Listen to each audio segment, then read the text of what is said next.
بانگشەی پێشوەختی هەڵبژاردن لە عێراق گەرم دەبێت. لێدوانی ئاگرین بۆ کۆکردنەوەی دەنگ دەستی پێکردووە. شیعەکان دەڵێن سەددام و کچەکەی لە ڕێگەی بەشێک لە سوننەکانەوە دەگەڕێنەوە. پێش بەڕێوەچوونی هەڵبژاردنی پەرلەمانی عێراق، لێدوانی ئاگرین بۆ کۆکردنەوەی دەنگ دەستی پێکردووە. کۆمیسیۆن چەند کەسایەتیەکی سیاسی بۆ ناو پرۆسەی هەڵبژاردن گەڕاندۆتەوە کە تۆمەتبار کرابوون بە ئەندامبوون لە حیزبی بەعەز. هێزا شیعە دیارەکانیش هێرشیان دەست پێکردو و دەڵێن سەدام و کچەکەی لە ڕێگەی بەشێک لە کەسایەتیە سوننەکانەوە دەگەڕێنەوە.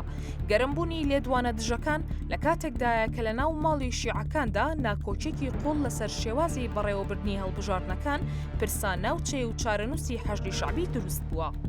لە چوارچەوەی پەتای هەڵبژاردنیشدا کوتلەی حقوق باڵی سیاسی کەتیبەکانی حیزبوڵڵا سکاڵایەکی لەسەر خەمیس خەنجەر تۆمار کردووە و داوای کردووە لە هەڵبژاردن دوور بخرێتەوە بەهۆی ئەوەی هێرشی کردوتە سەر عێراقیەکان. سەعود ساعدی پەرلەمانتاری کوتلەکە دەڵێت خەمیس خەنجەر وشەی نەشاوی بەکارهێناوە، هەمان ئەو وشانەی ڕژێمی پێشوو لە دژی ڕاپەڕێنی شەعبانی ساڵی 1991 بەکاری دەهێنا. ساعدی بڕوای وایە هەر کەسێک هەستی زۆرینەی گەلی عێراق بریندار بکات ناتوانێت بەشداری لە فرەیی سیاسی لە عێراقدا بکات.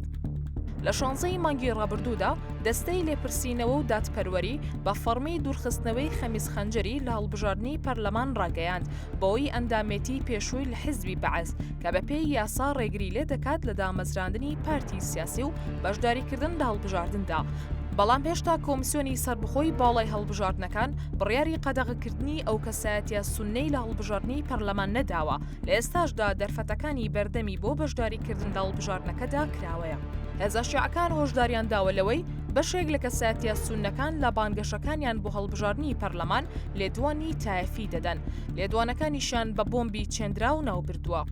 لەو سەر و بەندەدا نووری مالکی سەرۆکی دەوڵەتی یاسا زیاد لە جارێک هۆشداری داوە لەوەی حیزبی بەعەز دزەی کردوتە ناودامەزراوەکانی حکومەتەوە. ئەندامێکی کوتلەکەشی دەڵێت کچەکەی سەددام حسێنیش لە هەڵبژاردنەکەدا بەشداری دەکات وەکو ئاماژەیەک بۆ ئەو کاندیدانەی کە لەلایەن شیعەکانەوە تۆمەتبار کراون بە ئەندامبوون لە حیزبی بەعەز. بەپێی یاسا بەشداریکردنی بەعسیەکان و ئەندامانی ئەو حیزبا لە هەڵبژاردنەکاندا قەدەغەیە. ماجد شەنگالی پەرلەمانتاری کورد جەخت دەکاتەوە. حیزبی بەعەز بوونی نەماوە و زۆربەی ئەندامەکانیشی مردوون یان بەساڵات چوون. کۆمیسیۆنی باڵای سەربخۆی هەڵبژاردنەکانی عێراق تا ئێستا 647 کاندیدی دوورخستوتەوە لە کۆی نزیکەی 8,000 کاندید کە بۆ هەڵبژاردنی پەرلەمانی عێراق داواکاری کاندیدبوونیان پێشکەشی کۆمیسیۆن کردووە. انتخابية نجري عدة عمليات محاكاة الغرض منها الوقوف على حەسەن قەبەس ڕاوێژکاری یاسایی کۆمیسیۆن دووپاتی کردەوە کە سەرجەم بڕیارەکانی دوورخستنەوەی کاندیدەکان بەپێی یاسا دەردەچن. ڕاتیشی دەکاتەوە کۆمیسیۆن ڕوبەڕووی فشاری سیاسی و دەرەکی بووبێتەوە. بەپێی یاسا کۆمیسیۆن ناوی کاندیدەکان دەنێرێت بۆ 13 دەستگای وردبینی کە بریتین لە وەزارەتەکانی بەرگری و ناوخۆ، دەستەی دەسپاکی، دەستەی لێپرسینەوە و دادپەروەری، ئاسایشی نیشتیمانی و دەستگای هەواڵگری پێش ئەوەی بەشداریکردنیان لە هەڵبژاردن پەسەند بکات. ڕاوێژکارەکەی کۆمیسیۆن جەختیشی کردەوە.